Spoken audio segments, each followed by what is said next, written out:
Welcome, ladies and gentlemen. This is Jay Haved here. Episode 32, Beaver Dam in the state of Wisconsin, a corrupt criminal enterprise. It's a true American horror story.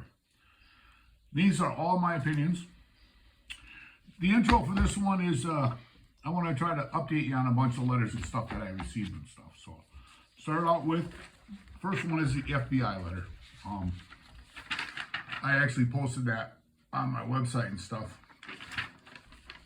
I had sent out a bunch of information to the FBI, and in one of my earlier episodes, I showed you how I had reached out to the FBI a long time ago. I sent them a whole package of stuff, and they sent it back. And I'll show you this letter one more time, and then read it.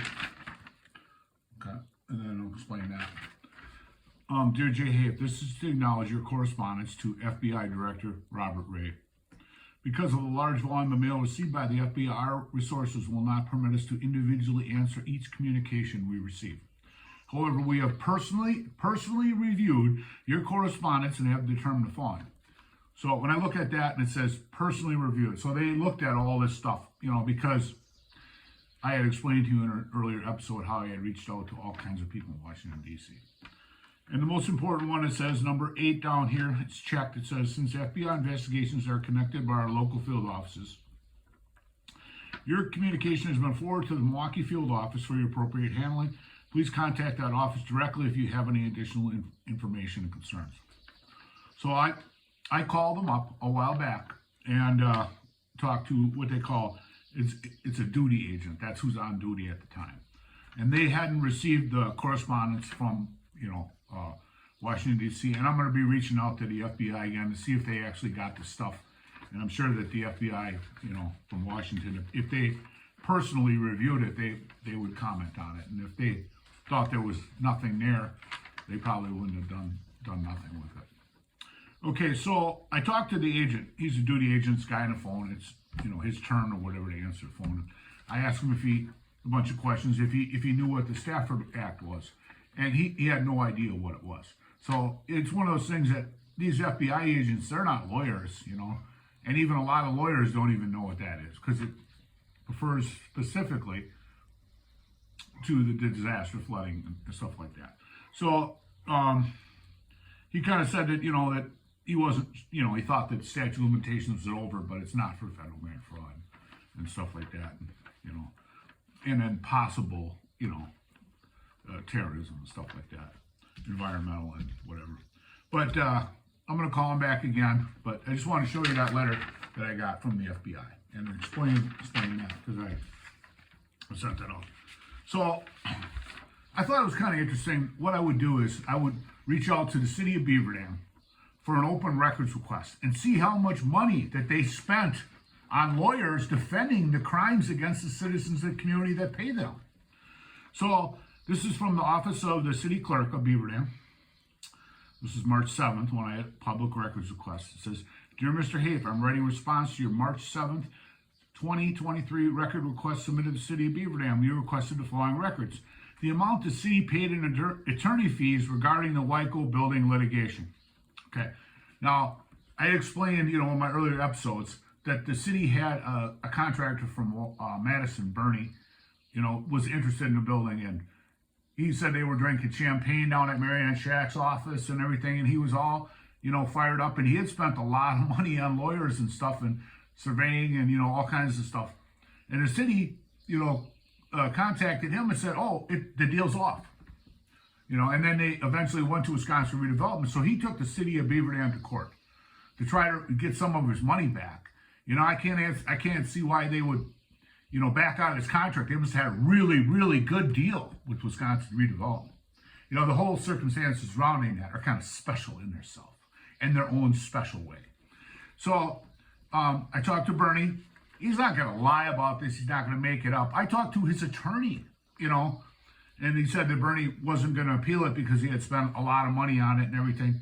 And then I talked to a gentleman that came in the bar, and if I can find him, I'm going to have him try to get him for an interview. But he was one of the jurors in the case. So when you take a case to a jury trial, it costs money, to do this. I don't know what the city paid to defend themselves in this and why they would. when they already had signed the contract. But it just kind of explains it, you know, the way that they operate, you know. But it says, and then the other, number 2 was the amount the city paid in attorney fees in defense of the case you filed against the city, and if the state paid for the fees, you know, for that case, or, you know, if the state paid for the fees when I took them to court and I couldn't get a trial. Okay. It says, in regards to your first request, there are no such records responsive to your request. The city was not involved in a lawsuit pertaining to the Wyco building. Therefore, the city did not incur any legal fees related to defending such a suit, which is completely a false statement. You know, you look at it, when someone lies, they could do it for 2 reasons. Number 1, they don't want you to know how much money that they actually spent on lawyer fees to defend this, okay?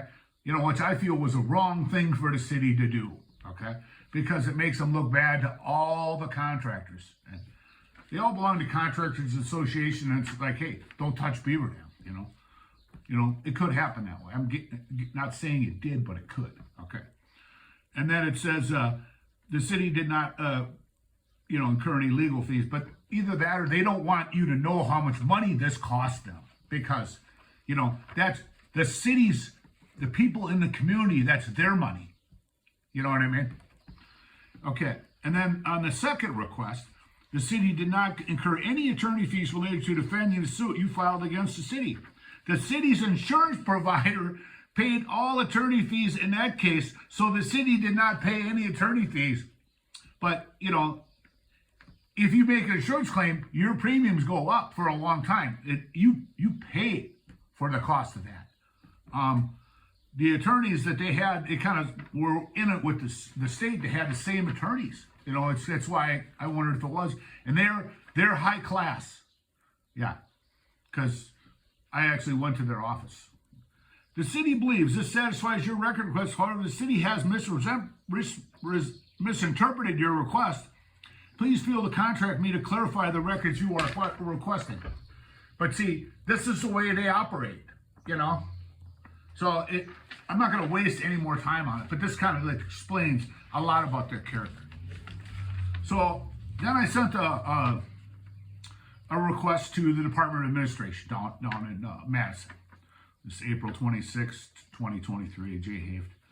This is a response to your public records request dated March 9, 2023, received by our office on March 20th, 23, for the following.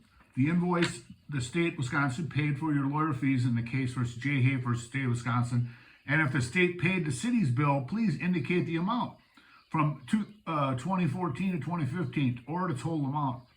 After checking our Bureau of Financial Management, the Department of Administration has no records responsive to your course. So, I'll show you that Beaver Dam one again, one more time. You know, you could stop these and, you know, and take a look at them if you'd like to. This is the one from the city, from their open records request. And then this one here, the second one I just showed you, it says state of Wisconsin. But, you know, like I said, you can look at it 2 ways. You know, either they're lying, you know. I mean, they're supposed to keep record of the money that they spend, of the taxpayers' money, to defend the criminals involved in this case. Yeah. Against an honest person like me, you know. Great way to spend your tax money. Break the law. Don't fire anybody. But what we're gonna do is we're gonna defend them with the citizens' money. Okay. This is a letter from Tony Evers. You know, and it's from Tony Evers. It's, thank you for contacting our office. Serving as the 46th governor has been the greatest honor of my life. And there is no responsibility I take more seriously than listening to people of the great state.